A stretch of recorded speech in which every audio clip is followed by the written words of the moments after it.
마석중학교 2학년 학생 여러분 안녕하세요. 역사교사 황인환입니다. 오늘 수업은 이제 우리가 4월 16일 온라인 개학을 시작하고 나서 역사학습을 본격적으로 시작을 할 건데 그 본격적인 역사학습에 앞서서 중학교 2학년 학생들이 역사 공부하기 전에 미리 좀 알아두면 도움이 될 만한 그런 이제 이야기들을 좀 나눠보려고 해요. 그 친구들이 이제 역사 공부를 시작을 하다 보면 뭐 시대 구분이라든가 용어라든가 이런 부분들에 조금 어려워하는 점들이 있는데 그래서 그 부분을 좀 설명을 하고 공부를 시작을 하면 좋지 않을까 해서 오리엔테이션 형식으로 준비를 해봤습니다. 이번 수업은 뭐 이렇게 큰 지식을 주거나 이런 건 아니니까 그냥 가벼운 마음으로 들으면 될 것 같고 과제도 나중에 그냥 간단하게 우리가 뭐 댓글 정도로 우리가 오늘 얘기한 거 정도 확인해 볼 거니까 무겁지 않은 가벼운 마음으로 시청해 줬으면 좋겠습니다. 우선 역사를 공부할 때 가장 크게 좀 학생들이 어려워하는 부분 중에 하나가 시대를 구분하는 점인데 역사라는 게 인간이 살아온 시간 동안의 기록을 이제 우리가 이제 공부하는 학문이다 보니까 당연히 어떻게 상황이 어땠는데 어떻게 바뀌었다 이런 이제 시대 구분을 되게 중요시하게 생각을 하죠. 근데 그 부분들에 대해서 구분점이 뭔지 왜 그렇게 얘기하는지를 조금 어려워하는 것 같더라고요. 그래서 오늘 그거를 조금 설명을 한번 해보려고 하는데 역사에서 시기를 구분하는 방식이 좀 여러 개가 있어요. 여러 개가 있는데 그 중에서 가장 대표적인 방식은 뭐냐면 도구의 재료가 뭐냐, 도구 재료에 따라서 시대를 구분하는 게 가장 대표적으로 쓰이죠. 우리 알다시피 인간이 가지고 있는 가장 큰 특징은 동물과 다른 가장 큰 특징은 도구를 사용한다는 점인데 그 도구가 재료가 여러 차례에 걸쳐 변화가 있었잖아요. 그죠? 그래서 처음 그 인류가 썼던 도구는 어떤 도구? 그쵸? 돌로 만들어진 석기죠, 석기. 그래서 돌로 만든 그 도구를 사용하는 석기 시대가 상당히 오랜 시간 존재했었다. 이렇게 말할 수가 있고 또 이 석기 시대도 그 돌로 만든 도구를 어떻게 만들었느냐, 돌로 된 도구를 어떻게 만들었느냐에 따라서 구석기 시대와 신석기 시대로 구분이 돼요.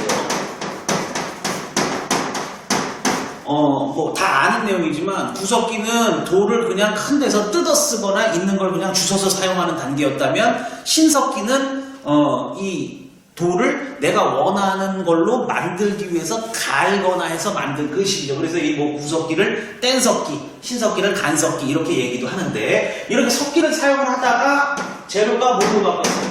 그렇죠. 청동으로 바뀌었죠. 그래서 이 시대를 청동기 시대다 이렇게 이야기를 합니다.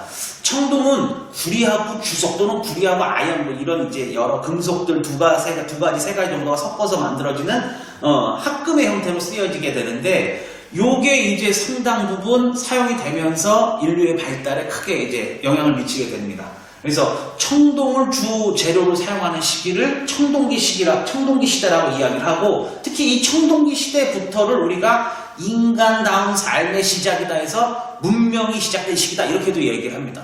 그래서 뭐 문명, 뭐 영어로는 시빌리제이션 이렇게 얘기를 하는데 그 문명의 시작을 청동기로 보고 그 문명의 네 가지 요소 뭐 이런 게 있어요. 인간다운 삶이 시작된 네 가지 요소가 뭐냐 뭐 이런 부분들은 나중에 본격적인 학습에 들어가서 이야기를 해보도록 하고 그 다음 청동기를 사용을 하다가 그럼 또 뭘로 바뀌었느냐 후에 주재료를 철로 쓰는 철기 시대로 바뀌게 되죠.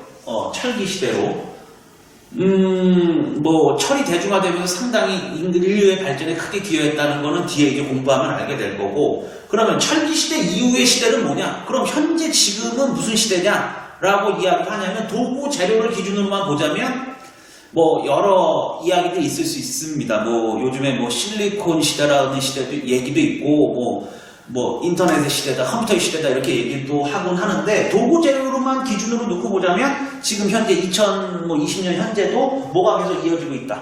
철기 시대가 계속 이어지고 있다. 이렇게도 볼 수가 있죠. 그래서 가장 대표적으로 시대를 구분하는 그 기준 중에 하나는 도구 재료가 무엇이냐에 따라서 나누는 게 가장 대표적이고 이건 뭐 우리 다 알고 있는 내용이고 그 다음 또 들어본 듯한데 또 잘 구분이 안 가는 게 뭐냐면 시대 구분을 우리가 또 어떻게도 하냐면 뭐 권력이라든가 생산수단 돈을 만들어내는 그런 생산수단의 중심이 어디에 있느냐 이렇게를 기준으로 놓고 봐서도 구분을 합니다. 그래서 이 시대 구분은 어떻게 하냐면 이거 다 써놓고 얘기를 할게요.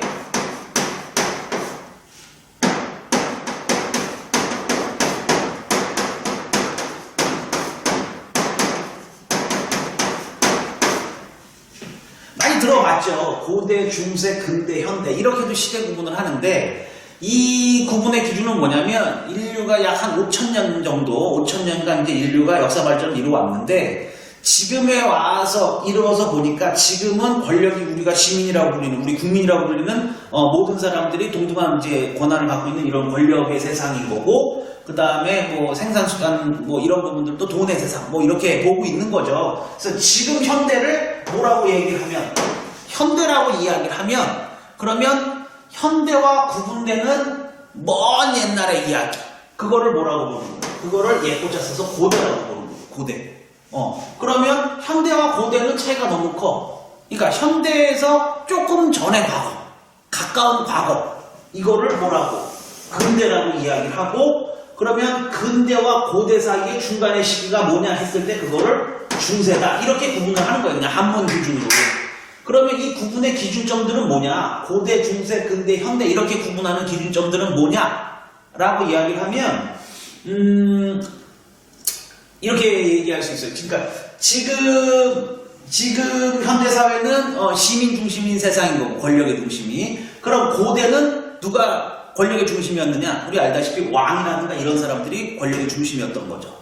그리고 고대에서 중세로 넘어갔을 때의 기준은 뭐냐? 그 지배 권력이 조금 더 확대됐다고 보는 거예요. 그러니까 여기는 뭐 왕이라든가 소수가, 왕족이 소수 권력을 독점하는 시기였다면, 중세는 왕과 함께 귀족들이 권력을 분산해가는, 그러니까 왕 플러스 귀족의 시대가 되는 거예요, 중세는.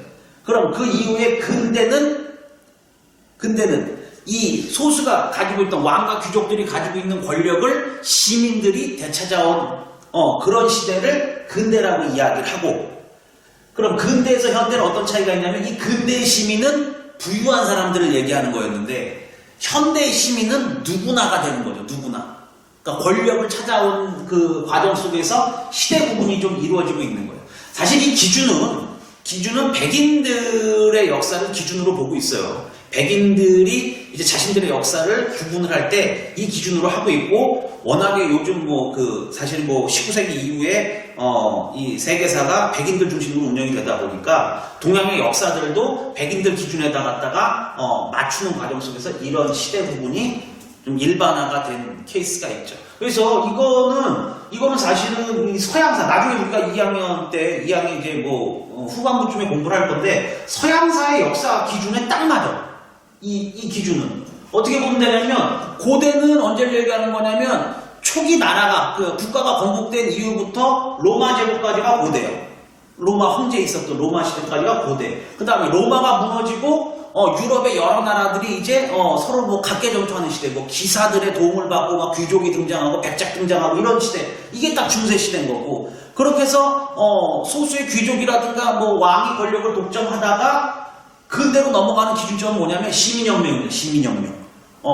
프랑스 혁명이라든가 이런 시민혁명을 통해서 이 시민들에게 권력을 되찾아왔어. 그래서 근대 사회가 열렸다고 보고, 그럼 근대에서의 시민은 아까 얘기했던 것처럼 부르주아라고 이야기를 하죠. 프랑스 말로는 돈 있는 상공시민이라든가 전문직을 가진 사람들이었다면, 현대 사회에 오면서는 이게 대다수의 그냥 일반인으로 확대가 되는 거죠. 그래서 근대와 현대의 구분점은 유럽사에서는 1차 세계대전을 기준으로 보기도 하고, 또는 2차 세계대전 이후부터 현대사회가 열렸다고도 그렇게 보기도 해요. 45년 2차 세계대전 이후에 지금 우리가 알고 있는 이런 일반적인 자유와 평등이 기반된 이런 시민사회가 열렸다, 이렇게 이야기를 할 수 있어서 현대사회의 기준을 그렇게 보기도 하는데, 이거를 우리 역사에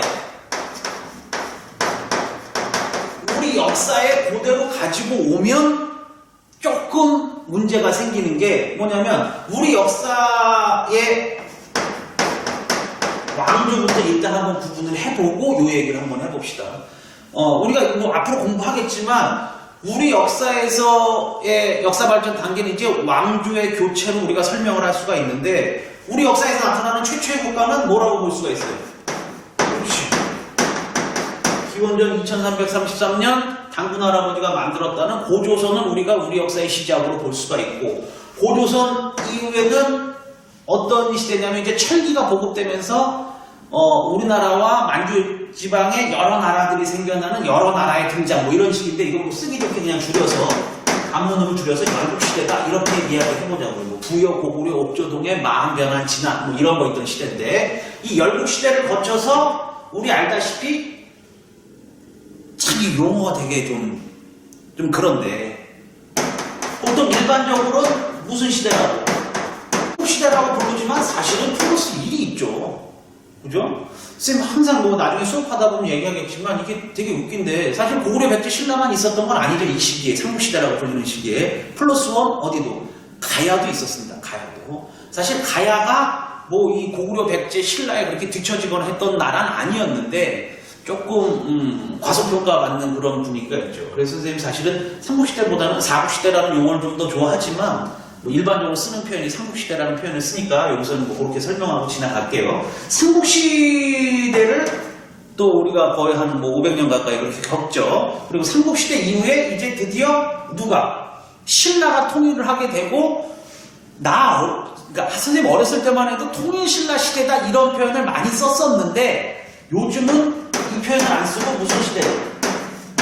남북국 시대라는 표현을 더 많이 씁니다. 우리 역사에서 남북국 시대. 그러니까 남쪽에도 나라가 있고 북쪽에도 나라가 있는 시기다 그 얘기거든요. 그러니까 남쪽에는 우리 알다시피 지금 얘기한 것처럼 어떤 나라가 있고 통일신라가 있고 북쪽에는 고조선 이후에 고구려 이후에 고구려가 망한 이후 고구려 유민들이 중심이 돼서 만들어진 발해라는 나라가 약 250년 정도 존재했었다. 발해 역시도 우리 역사를 강조하기 위해서 남북국 시대다 이런 용어를 지금 사용을 하고 있죠. 이 남북국 시대를 거쳐서 결국 통일신라가 무너지고 어떤 시기가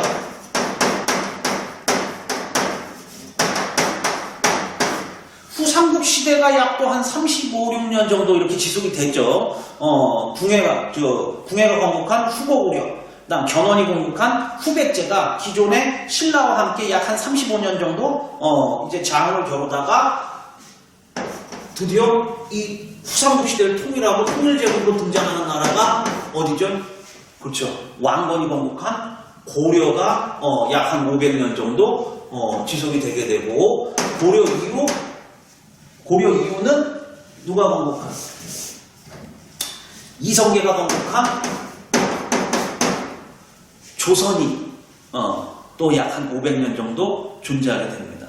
사실 조선 말에는 뭐 우리가 일제 침략을 받으면서 고종 황제가 자신을 이제 황제로 등극하고 대한제국이란 나라도 잠깐 동안 만들었었는데 사실 우리 역사에서 대한제국은 그냥 조선 안에 포함된 존재로 뭐 그렇게 인식을 하고 있으니까 그 부분은 뭐 나중에 수업 시간에는 자세하게 이야기하도록 하고 그리고 조선이 멸망하고 나서 우리가 일제 식민 지배를 1910년부터 45년까지 약 한 35년간 그렇게 식민 지배를 받죠. 그래서 그 시기를 일제 제국주의가 우리를 강제로 점령한 시기다. 그래서 일제 강점기 이렇게 얘기를 하죠.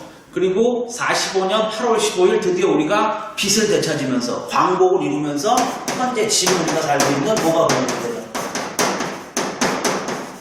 대한민국이 건국이 되는 1948년 8월 15일 대한민국이 건국이 돼서 지금 현재 이루고 있는데 이렇게 시대를 구분을 할 때 이 세계사의 시대 구분하고 맞춰서 보자면 어떻게 보냐면 여기까지를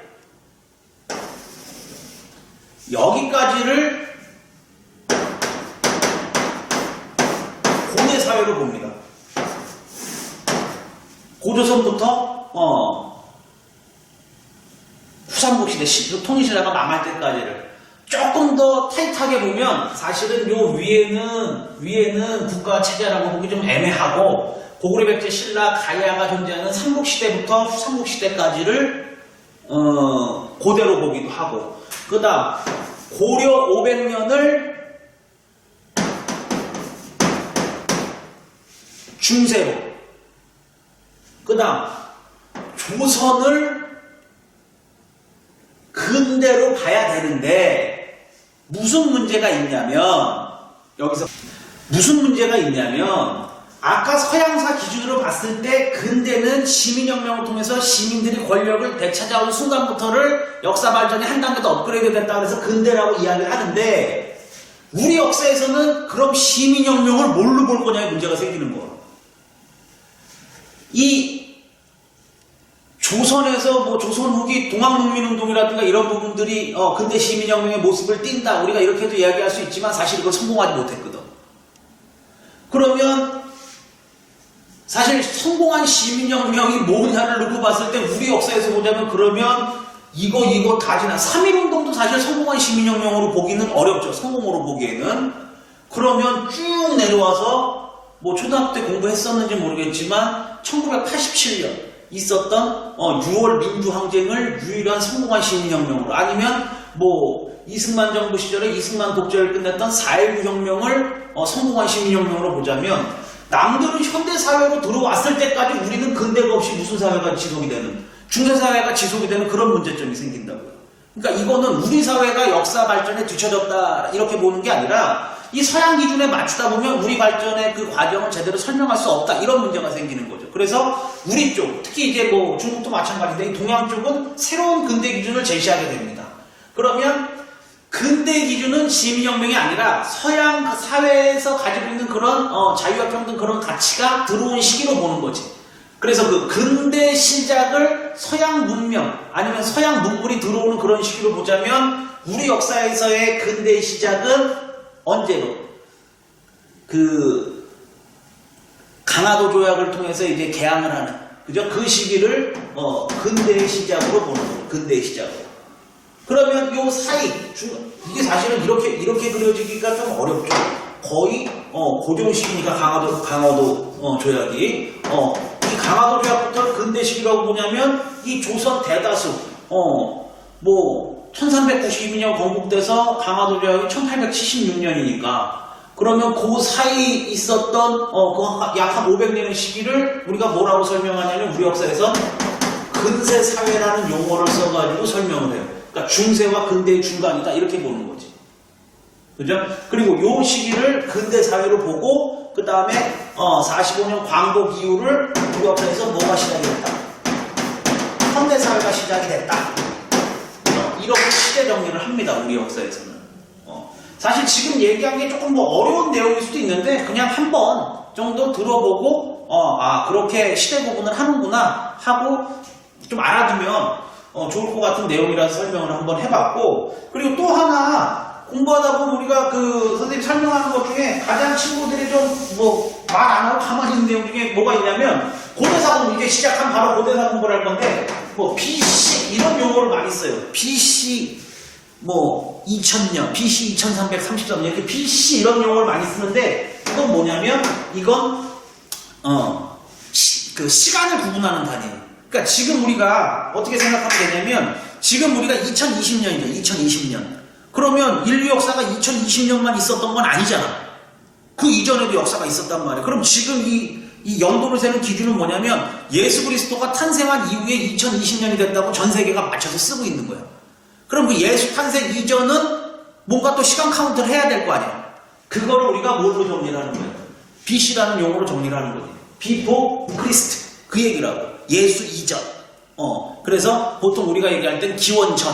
지금은 기원 후. 기원 후라는 표현은 AD 이런 표현을 쓰는데, 사실 이거 다 라틴어에서 나온 용어거든요. 예전 로마 시대 때 쓰였던 용어라. 뭐 아노, 도미니 뭐 이런 용어인데 안 써 잘. AD라는 표현은 잘 안 써. 그러니까 이건 몰라도 되고, BC라는 용어는 조금 고대사 공부할 때 알아둬야 되는 상황이고, 그 다음에 또 우리가 이제 역사 공부하다 보면 무슨 표현들 많이 쓰냐면, 뭐 17세기, 3세기, 4세기, 5세기 뭐 이런 표현 많이 쓰는데, 그 세기 표현을 할 때 이렇게 쓴단 말이에요.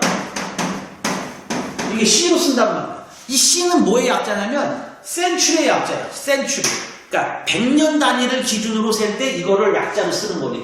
BC 그러니까 4세기 이렇게 얘기하면 몇 년부터 몇 년까지. 그러니까 세보면 1년부터 100년까지가 1세기잖아. 그럼 101년부터 200년까지가 2세기. 그러면 201년부터 300년까지가 3세기 이런 식으로 가는 거니까 요 C자는 세기의 약자다. 그렇게 구분해서 보면 될 것 같습니다. 또 뭐 여러 가지 이야기들을 뭐 얘기하다 보면 끝도 없죠. 뭐 여러 가지 기본적인 학습을 좀 하고 싶지만 뭐 워밍업하는 그런 마음으로 오늘은 여기까지 정도만 정리를 해보려고 해요. 선생님 뭐 준비한 건 이 정도지만 혹시 이 영상 보고 역사 공부 본격적으로 시작하기 전에 혹시라도 뭐 물어보고 싶은 점, 궁금한 점 이런 거 있으면 언제든지 그 댓글란을 통해서 아니면 그 게시판을, 과목 게시판을 통해서 질문해 주기 바라고 선생님 되도록이면 빠른 시간 안에 실시간으로 소통할 수 있도록 노력을 하도록 하겠습니다. 자, 앞으로 영상으로 많이 만나볼 것 같은데 좀 익숙해지자고요. 나도 많이 어색하고 뭐 그렇긴 하지만 뭐 어떡하겠습니까. 뭐 이 전염병 돌고 코로나19 극복할 때까지는, 학교에서 만날 때까지는 뭐 잘생기지 않은 이 얼굴 계속 봐야 되니까 앞으로 익숙하게 자주 만나도록 합시다. 안녕.